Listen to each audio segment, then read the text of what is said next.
अस्सलाम वालेकुम दोस्तों, मुंहिंजो नालो आहे कमर ज़मान हमलानी ऐं तव्हां ॾिसी रहिया आहियो HTV हमलानी TV YouTube channel.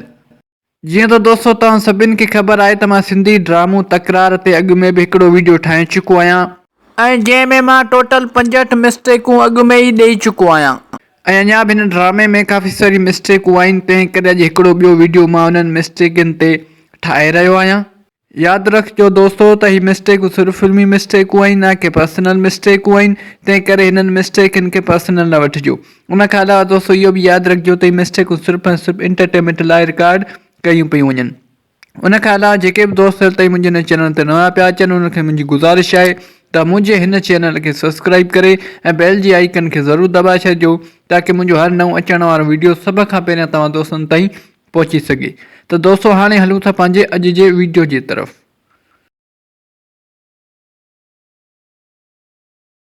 Mistake number 66 किस्त नंबर 26। दोस्तों इन सीन में तव्हां गौर सां ॾिसो त ही हमरा बहावल ख़ान खे ही बंदूक जो कुंदो कुल्हे ते थो हणे ऐं बहावल ख़ान बि हथ कुल्हे ते थो रखे।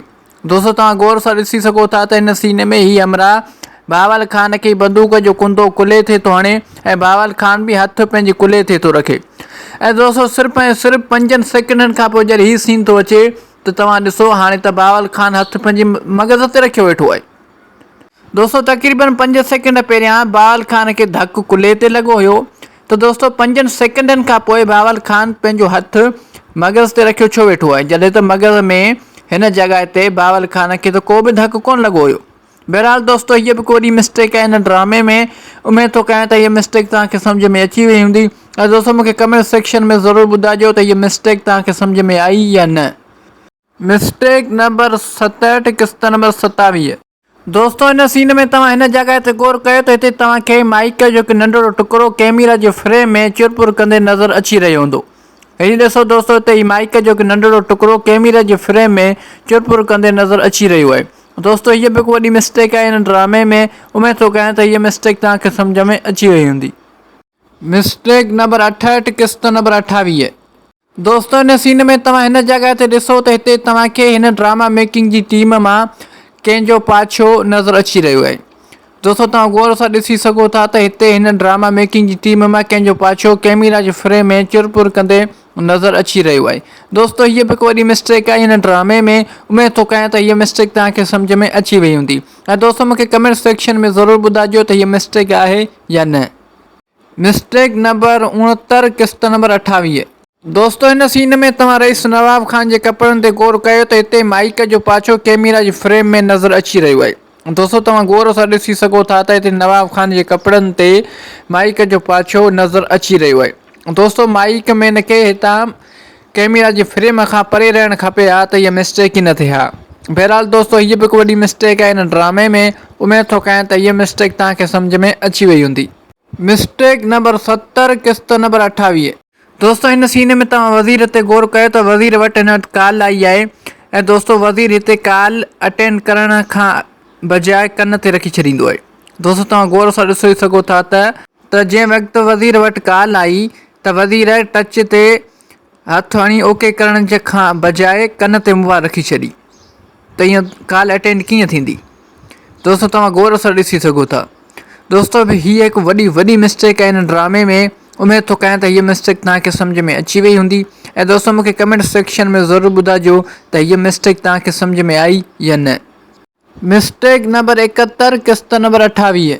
दोस्तों हिन सीन में तव्हां वज़ीर ते गौर कयो त वज़ीर जॾहिं हाकिम ज़ादीअ सां मिलण जे लाइ पंहिंजे घर जे दरवाज़े खां निकिरे थो त उन वक़्तु वज़ीर खे कारे कलर जा कपिड़ा पहिरियल आहिनि। दोस्तों तव्हां गौर सां ॾिसी सघो था त जंहिं वक़्तु वज़ीर हाकिम ज़ादीअ सां मिलण जे लाइ पंहिंजे घरां निकिरे थो उन वक़्तु वज़ीर खे कारे कलर जा कपिड़ा पहिरियल आहिनि। ऐं दोस्तों सिर्फ़ु ऐं सिर्फ़ु 2 मिंटनि खां पोइ जीअं ई वज़ीर हाकिम ज़ादीअ जे कमरे जे दरवाज़े ते पहुचे थो त उन वक़्तु वज़ीर खे अछे कलर जा कपिड़ा पहिरियल आहिनि। दोस्तों तक़रीबन सिर्फ़ु ऐं सिर्फ़ु 2 सेकंड पहिरियां वज़ीर जॾहिं पंहिंजे घरां निकिरी रहियो हुयो त उन वक़्तु कारे कलर जा कपिड़ा वज़ीर खे पहिरियल हुया। त पोइ दोस्तों सिर्फ़ु ऐं सिर्फ़ु 2 सेकंडनि खां पोइ वज़ीर ही कपिड़ा चेंज कीअं कया, मतिलबु घटियुनि मां ईंदे ईंदे वज़ीर कपिड़ा बि चेंज करे छॾिया जॾहिं त वज़ीर वटि कपिड़ा वादी हुया ई बि कोन।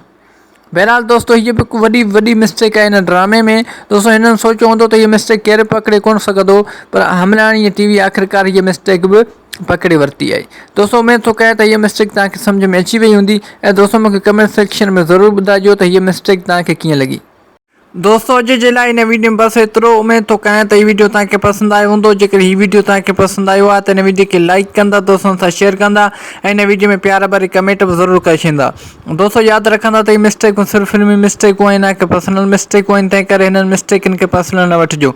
उन खां अलावा दोस्तों इहो बि यादि रखिजो त हीअ मिस्टेकूं सिर्फ़ु ऐं सिर्फ़ु एंटरटेनमेंट लाइ रिकॉर्ड कयूं पियूं वञनि। उन खां अलावा जेके बि दोस्त ताईं मुंहिंजे हिन चैनल ते नवां पिया अचनि उनखे मुंहिंजी गुज़ारिश आहे त मुंहिंजे हिन चैनल खे सब्सक्राइब करे ऐं बेल जे आइकन खे ज़रूरु दॿाए छॾिजो ताकी मुंहिंजो हर नओं अचण वारो वीडियो सभ खां पहिरियों तव्हां दोस्तनि ताईं पहुची सघे। त दोस्तों हाणे मिलूं था नेक्स्ट वीडियो में, तेसिताईं मूंखे ॾींदा इजाज़त। अल्लाह हाफ़िज़।